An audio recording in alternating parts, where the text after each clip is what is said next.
In this series of videos, we will read the Care Certificate workbooks, both what you need to know and what do you know now. This video covers Standard 7, Privacy and Dignity, what do you know now? And it's over to my colleague to read through this workbook. The Care Certificate, Privacy and Dignity, what do you know now? Standard 7, the Care Certificate Workbook. Activity 7.1a. In relation to care practice, describe what is meant by the terms privacy and dignity. Describe. To describe means to create a picture with words, but not simply writing a list of bullet points.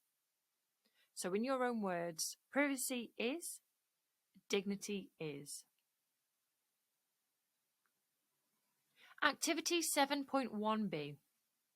As a healthcare support worker or adult social care worker, you'll be providing care to individuals who have a range of different needs, wishes and preferences, and in situations which may be sensitive, personal or challenging. In the table below, list situations where an individual's privacy and dignity could be compromised, and then for each one describe how you would maintain their privacy and dignity. An example has been provided for you. Describe. To describe means to create a picture with words, but not simply writing a list of bullet points. Include details like how and why. Suggest situations when an individual's privacy and dignity could be compromised. Example given: when entering the space, bedside, cubicle, room, home that an individual is in. Describe how you'd maintain the individual's privacy and dignity in the situation. The Code of Conduct for Healthcare Support Workers and Adult Social Care Workers states that I must gain consent before providing care and support to an individual. Therefore, I must make my presence known and ask the individual if they are happy for me to enter the space they are in. And the space is there for you to include your own examples. Activity 7.2c. It is essential that you do not disclose anything about an individual that they wish to be kept private, unless it is appropriate to do so. Explain why this is so important. You could include the aspects of the person's life in the grey boxes in your answer. Explain. To explain something, you will need to provide a clear account of your understanding and details like why and how. Health condition, sexual orientation, personal history, and social circumstances.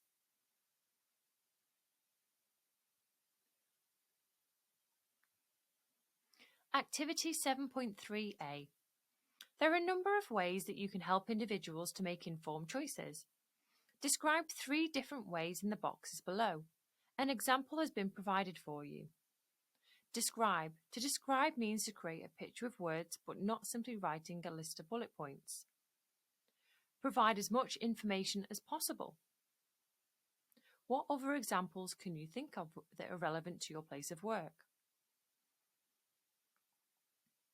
Activity 7.3b and c. Risk-taking, risk assessment, and risk enablement are 3 terms that you should be familiar with as a care worker.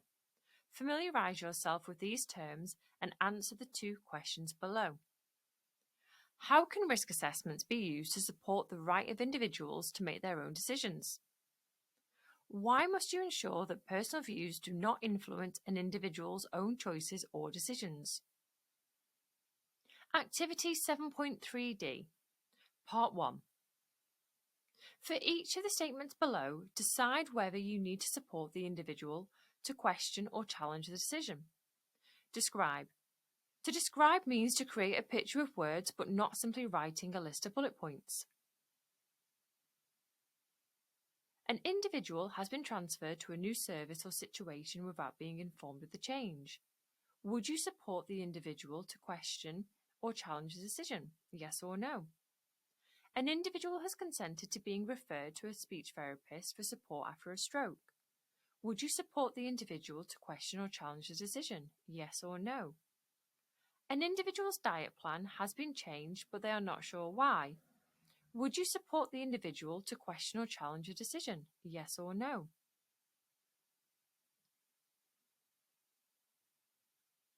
Thinking about the statements above, describe why you would need support to support the individuals to question or challenge decisions that have been made about them by others.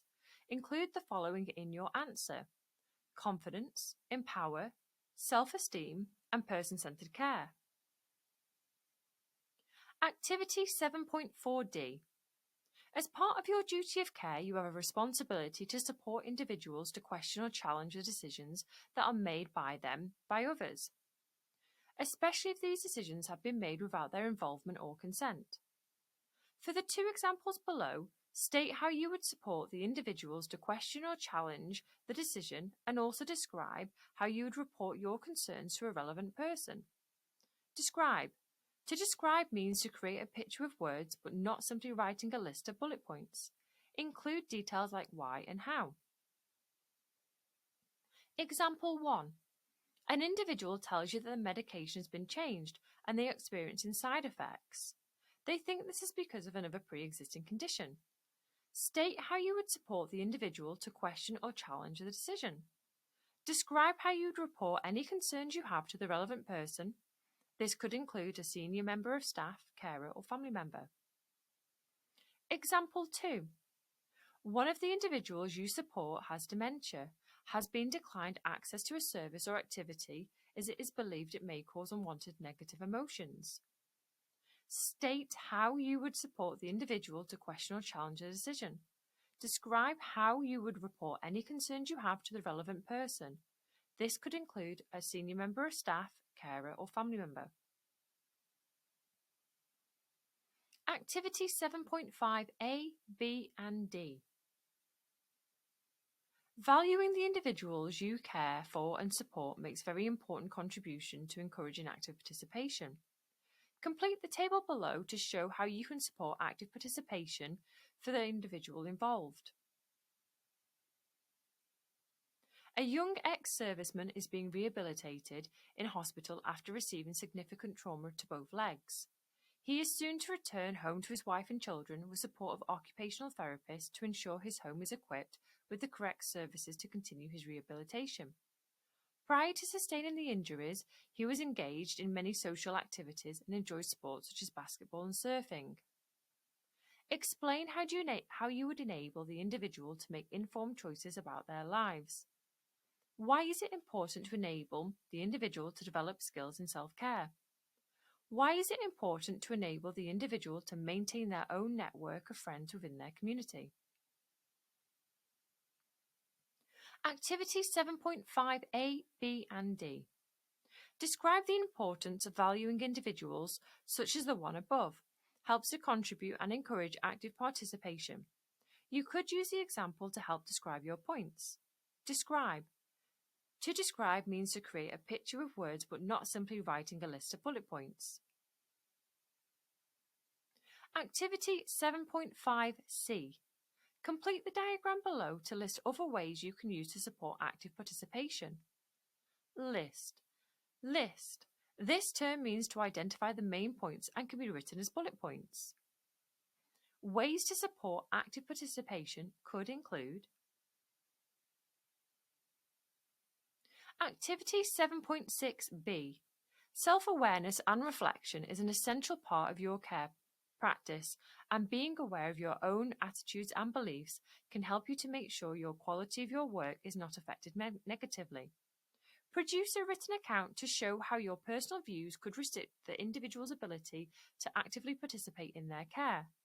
Reflection. Reflection is the process of thinking about your experiences in a critical way to explore what you could have done differently, improve on, or remember for next time. A reflective account could include what happened, what went well, what didn't go so well, what could you do to improve, how will you put this into practice next time.